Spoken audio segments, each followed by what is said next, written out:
Test 4. You will hear a number of different recordings and you will have to answer questions on what you hear.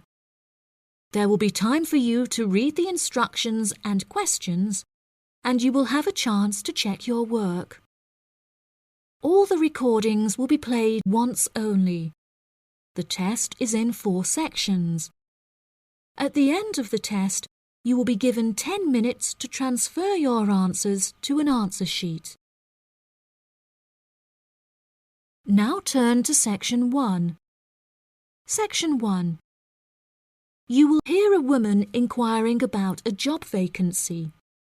First, you have some time to look at questions 1 to 4.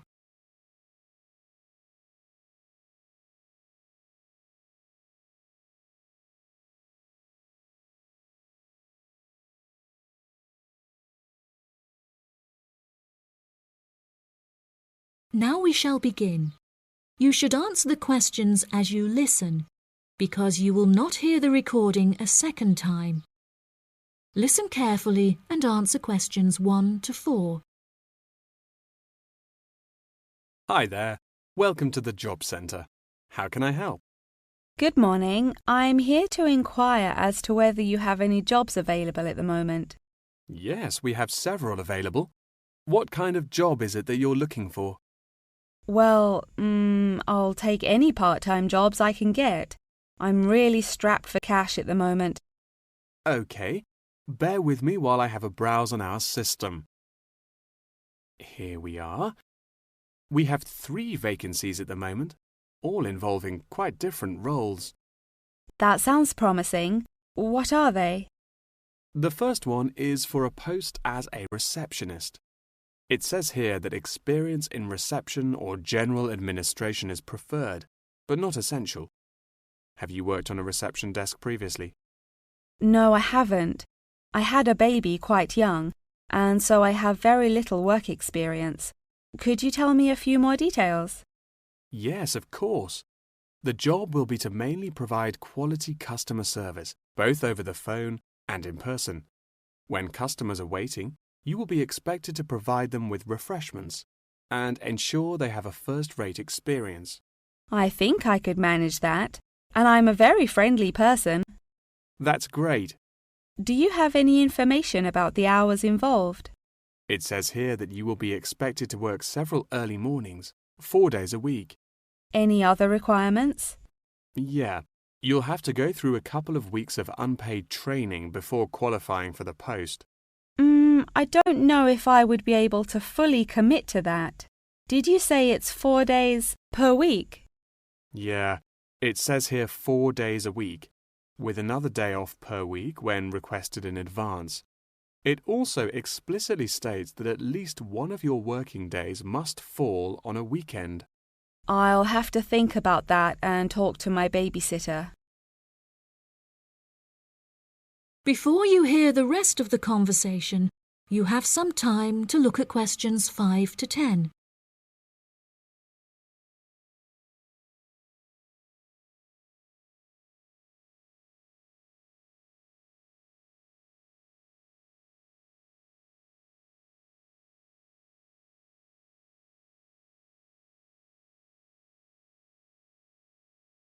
Now listen and answer questions 5 to 10.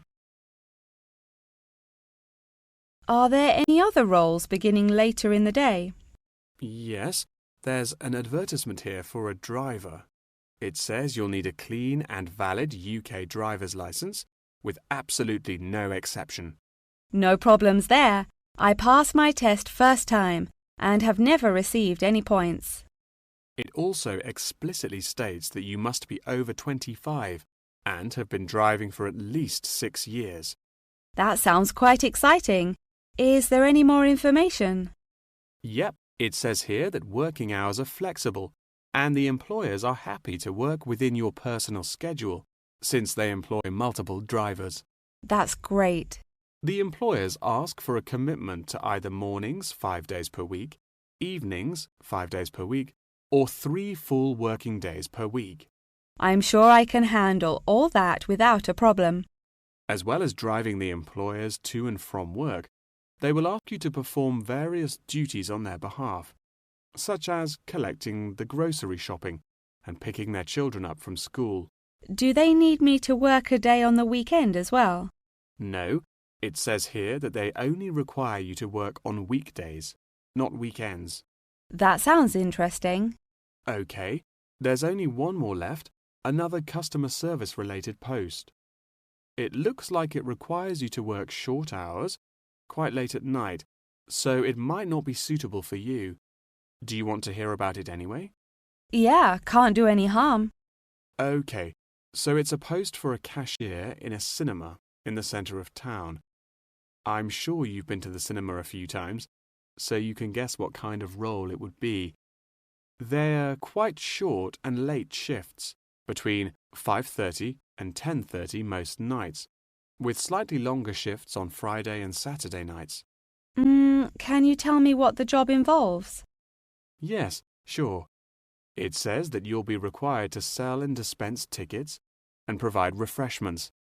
Also, they ask that you be quick on the computers, since you'll also need to take bookings over the phone, but you'll receive basic training for that. Do they need me to work weekdays as well? Well, it says here that if you request at least a fortnight in advance, they will grant you a day off on Mondays, but never on a weekend. I'll think it over and let you know later. Thanks for all your help. That is the end of section 1. You now have half a minute to check your answers.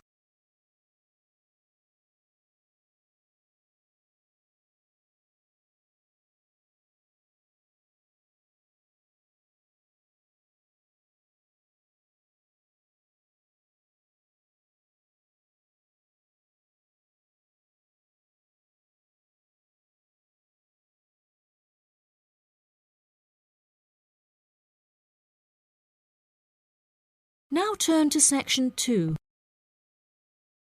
Section 2. You will hear a representative from an organisation called Connection giving a talk about a homestay organisation. First, you have some time to look at questions 11 to 14.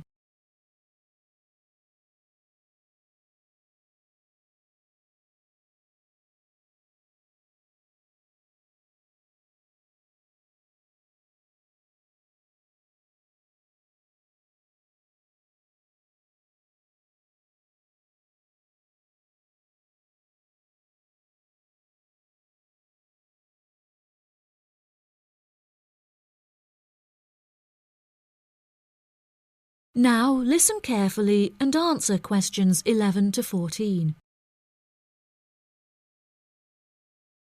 Thank you all for coming to my talk this evening. It's nice to see so many people in the audience.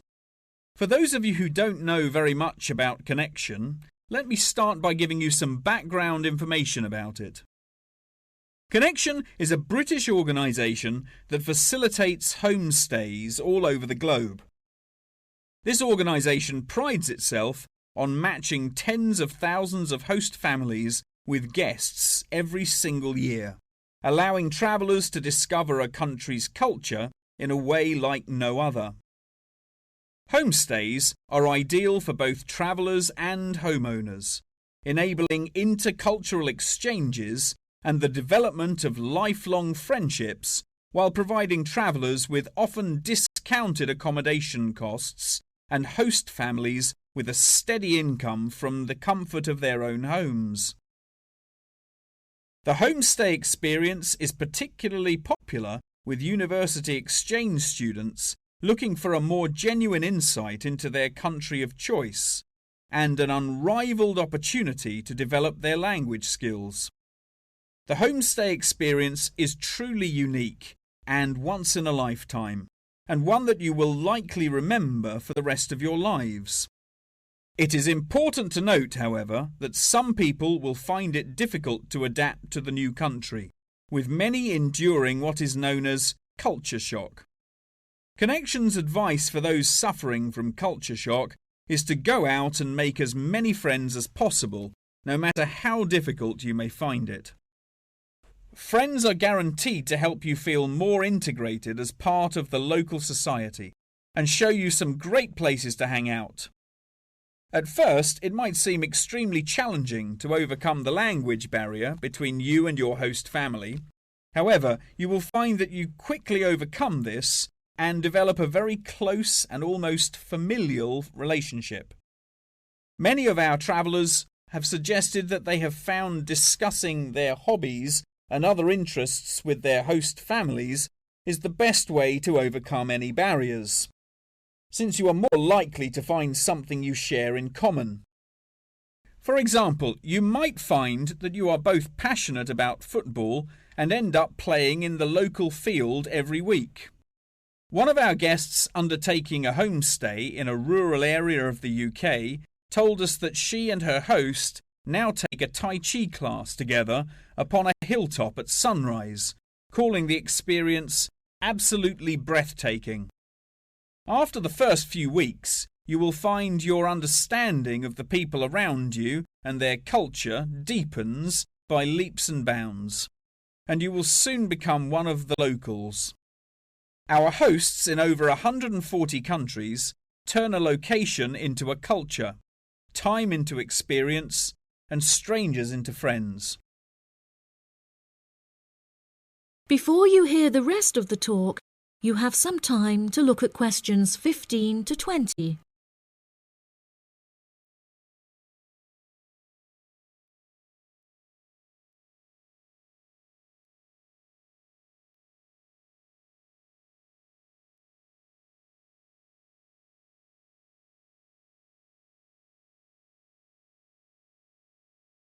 Now listen and answer questions 15 to 20. So how can you find out about applying for a homestay? The best way would be to visit Connection's website, www.connection.com, and contact one of their friendly advisors for more information. Once you have confirmed your interest in the service, we would strongly advise that you remain in close contact with the registration office, which will send you several emails keeping you up to date with potential matches in your country of choice. Once registered, Connection will require you to send various documents and will act as an intermediary between you and the host family prior to final confirmation and payment. During this stage, Connection will ask you to provide 2 photos, one for the host family and the other for our own records. Please ensure that you sign the back of each photo. Due to the nature of the service Connection provides, security is an absolute must, and they will ask you to send in photocopies of your passport, birth certificate, and a bank statement as confirmation of your identity. On receipt of these documents, the official process will begin and your bank account will be debited for the initial deposit of £200. If you haven't received any acknowledgement confirming receipt of these documents from us within 7 working days, please contact the main office. As I mentioned before, due to the nature of the organisation, Connection operates a meticulous screening process, and all applicants will undergo an interview in our head office in London, with exceptions made in extreme circumstances. After your interview, it may take us several weeks to carry out the decision process, so please be patient with us. If you would like a fast-track service, please indicate this on your application, and we will notify you of the additional charges. Finally, once we have come to a result about your application, you will receive a decision in the post. If you do not receive an offer of placement, we will refund your deposit within 7 working days. That is the end of section 2. You now have half a minute to check your answers.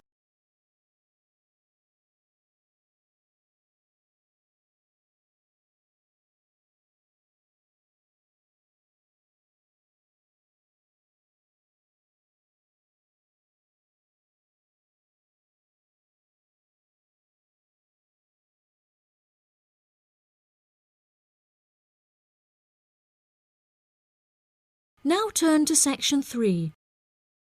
Section 3. You will hear a conversation between two students and their professor discussing an essay. First, you have some time to look at questions 21 to 26.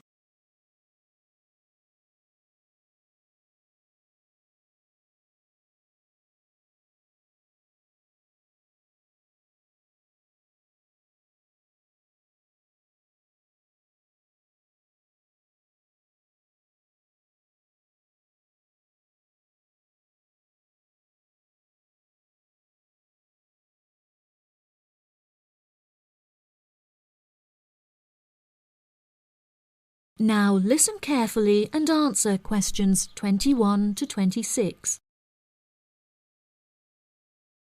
For next week, I'd like you to undertake a piece of research in preparation for writing your final essay. In order to gain top marks, you must include a range of primary, secondary, and tertiary sources. Are there any questions? Yes, Professor, I have a question. We haven't yet covered how to undertake this sort of research in much depth, and I'm a little unsure of what you want us to do. In telling us to include primary sources, do you mean you want us to design and distribute a questionnaire, analysing the results? You could design a questionnaire, but you'll soon find that distributing a questionnaire on such a large scale is somewhat troublesome. We couldn't possibly expect you to do it effectively as an individual university student without the necessary resources. No, ideally, I would like you to form 1 or 2 focus groups and interview them. This will provide you with a more qualitative approach. If your strengths lie in mathematics, please by all means take a more quantitative approach, but this will be more strenuous and time-consuming and isn't entirely necessary for the purpose of this study. Professor, you haven't told us what our project is about. Do we get to choose our own topic based on the previous study? No, I'm afraid not. This will be a strictly Australian study. However, you can choose which angle you'd like to take, so long as it remains within the realm of anthropology. Does anyone have any questions specifically about the formation of the focus groups? I'd had several emails about this, and I'd like to address it now. My study is related to growing up in Australia and the question of nature versus nurture. I've gathered more than 200 school children who would be happy to participate in a focus group. Do you think we'll need to include that many participants in a focus group? Blimey, Douglas, well done for finding that many willing children, but you definitely don't need that many for the study you're going to undertake. I'd say you need no more than 5 children per group, and no more than 3 groups, so 15 children altogether. You definitely need to control the group size in order to generate a meaningful dialogue. OK, if it's useful, I'll try and do it. I appreciate your enthusiasm for the project, but there are plenty of different ways to gather data, and I'm sure that if you look hard enough, you'll find someone who has conducted almost the exact same research in the past. My advice for you is don't be too ambitious and try to include as much information about various people or sectors. For those who haven't ever collected original data before, what do you suggest we do?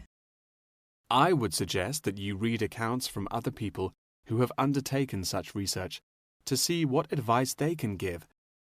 I would also encourage you to read Chapter 8 in the course textbook, which should give you a good introduction to collecting data. Moreover, you should try to practice using the data table provided in your course handbook. By now, you should have read at least 6 or 7 books giving quite detailed instruction on how to go about collecting data.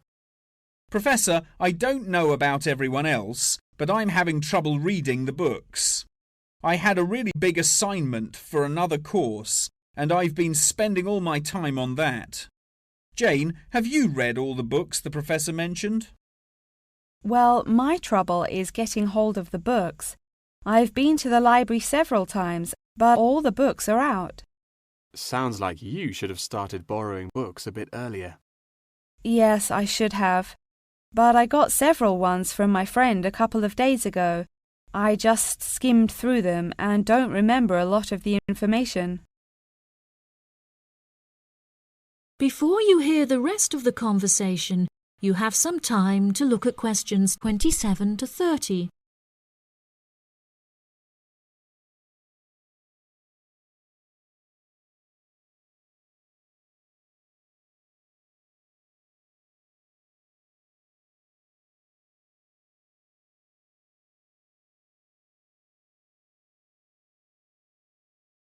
Now listen and answer questions 27 to 30. But now let's look at these things. We'll need to start thinking about which ones we'll definitely want to do for the project. OK, the first one here is the final report. If you like, we can work together on the research and data collection side of the project and doing the final write-up. Cool, that sounds good. I'm not sure how much I'd be able to contribute considering I haven't had a chance to read the course material, but I should be able to prepare some sheets and a list of questions that can be used during the focus group sessions. That sounds appropriate. I think so too. Do you think we'll need to write a letter to send to the participants, telling them the time and place for the interviews? Positive. I can take care of that. Well, that's great. I should also include a document for them to sign saying that they're happy to be voice recorded. Oh yes, of course, I forgot about the transcript. That'll likely be a big job, so let's do half each. I'll do one of the groups and you can do the other, OK? Sounds like a plan. That is the end of section 3. You now have half a minute to check your answers.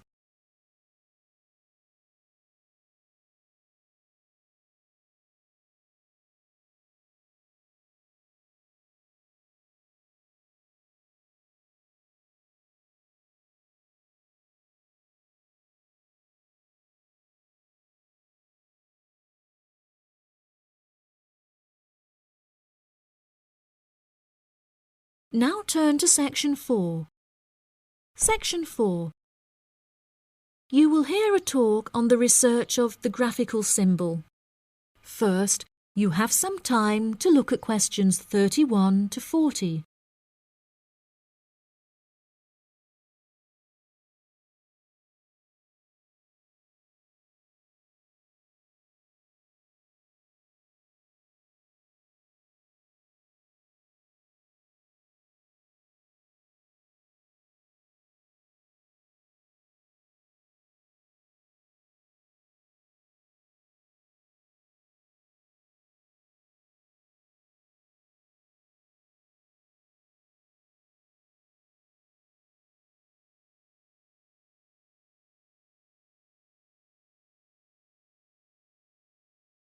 Now listen carefully and answer questions 31 to 40. Good morning, everyone. Today I'm going to talk about the graphical symbol. A graphic symbol is a written symbol that is used to represent speech, such as those used in the Greek alphabet. The term graphic symbol encompasses anything from the logographs used in Egyptian hieroglyphic writing to ancient Chinese pictograms. Early symbols were based on pictographs and ideograms before they were developed into logographic writing systems. These systems are still in use in some non-literate cultures in Africa, the Americas, and Oceania. Indeed, elements of pictography are still found in modern Chinese characters, and it is often an interesting exercise to trace the origins of some Chinese characters. Pictographs remain in common commercial use today as signs, instructions, or statistical diagrams. Road signs and public toilet signs, and even flat pack assembly instructions utilizing pictures, are considered pictographic. Ancient graphic writing systems provide researchers with a wealth of knowledge about past civilizations. In 1799, one of the most important historical discoveries was made by accident when members of Napoleon's expedition to Egypt found a stone in Rosetta that exhibited 3 different scripts. The stone, now known as the Rosetta Stone, was studied in significant depth by scholars and was first deciphered by Frenchman Jean-François Champollion in 1822. He was able to correctly determine the phonetic values of the symbols, and later research has confirmed his findings. In many of these symbols, lines are used to portray a multitude of meanings, and knowledge and understanding of these lines holds the key to comprehension of graphic writing systems. A key moment in the history of communication was the invention of the camera obscura, or camera. Although the concept can be traced back to the 5th century BC Chinese philosopher Mo Ti, the first photographic image was ultimately created in 1826 by Joseph Nicéphore Nicéph. Photography, as it was later known, enables researchers to piece together and better understand history. Today, photography forms a huge part of everyday life, and most publications contain a vast number of photographs. Photography is used in advertising and is now becoming a way to increase awareness of existing world issues. For example, animal welfare charities are increasingly using photography to advertise animals that are at high risk of endangerment. Charity workers are sometimes flown to far-flung locations to document the suffering endured by high-risk animals in an attempt to raise human awareness of their consumption activities and how they impact others. One recent high-profile campaign was undertaken by attaching a camera to the foot of a bird in order to obtain photographs of the animals in their natural habitats and understand how often they come into contact with human waste. A soon-to-be-released documentary about the suffering of animals on Midway Island shows the full extent to which human consumption is harming animals thousands of miles away from us.